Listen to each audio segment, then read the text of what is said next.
Hi, it's Mrs. Pope, and today we're going to talk about base E and natural logarithms. Little vocab, natural base E. This is actually a number. It's like pi or square root of 2. It's an irrational number, and it is approximately 2.71828. And we'll use that, but there actually is an E button on your calculator, which will give you a more exact answer. The natural log base E, you will see it written as ln. What the ln stands for, this is for the natural. We've talked about common logs, now we have natural logs. So you will not see it, you rarely ever see it written log base E. Just like you don't see log base 10, you rarely ever see log base E.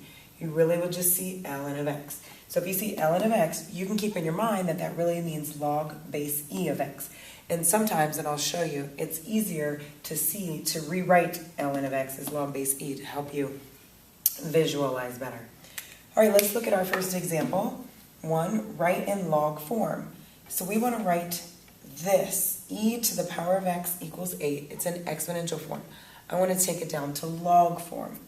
Well, what we do is we're going to take log base e, and at this point, I'll write log base e, and then we'll exchange it out for ln, because I think it helps you see why it works.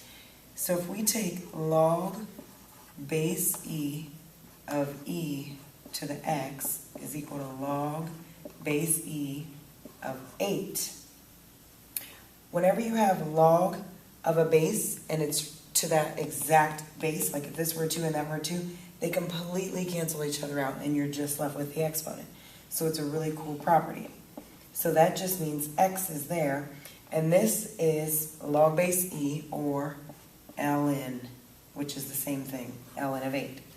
So you can put that in your calculator now. You can put ln of 8, or you can leave it like this.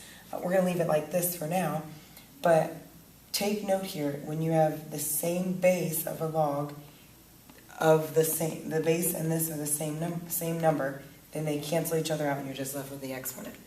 So let's look here. Example 2, e to the 7 is equal to x. Well, if I want to write it in log form, I want to get rid of that exponent. So I'm going to take ln of both sides.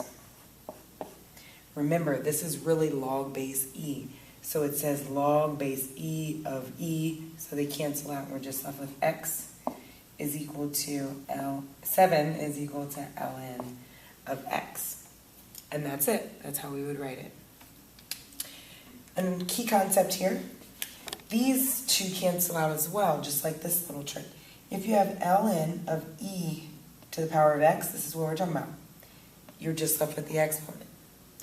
Vice versa. If you have e to the power of ln of x, and remember, ln of x is nothing more than log base e. So they're inverses of each other. That's why I was saying sometimes it's easier to rewrite it as log base e so you can visualize that base e. All right, let's move on.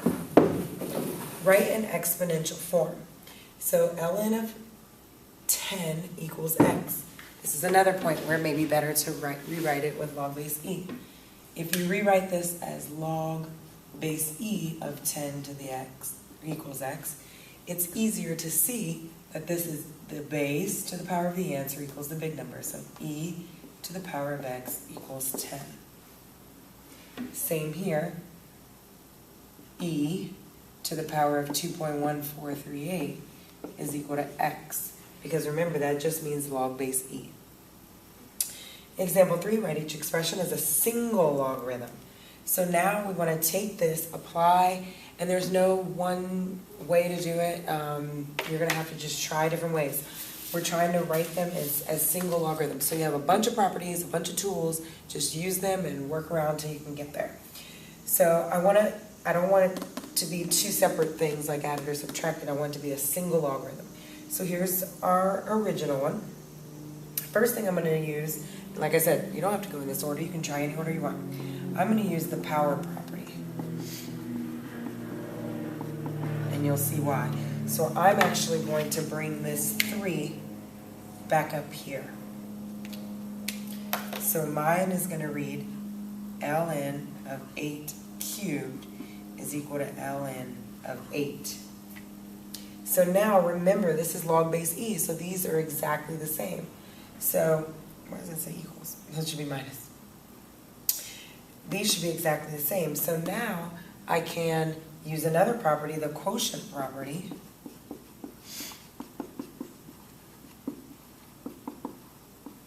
If they're subtracted and they're the same base, I can make them a ratio.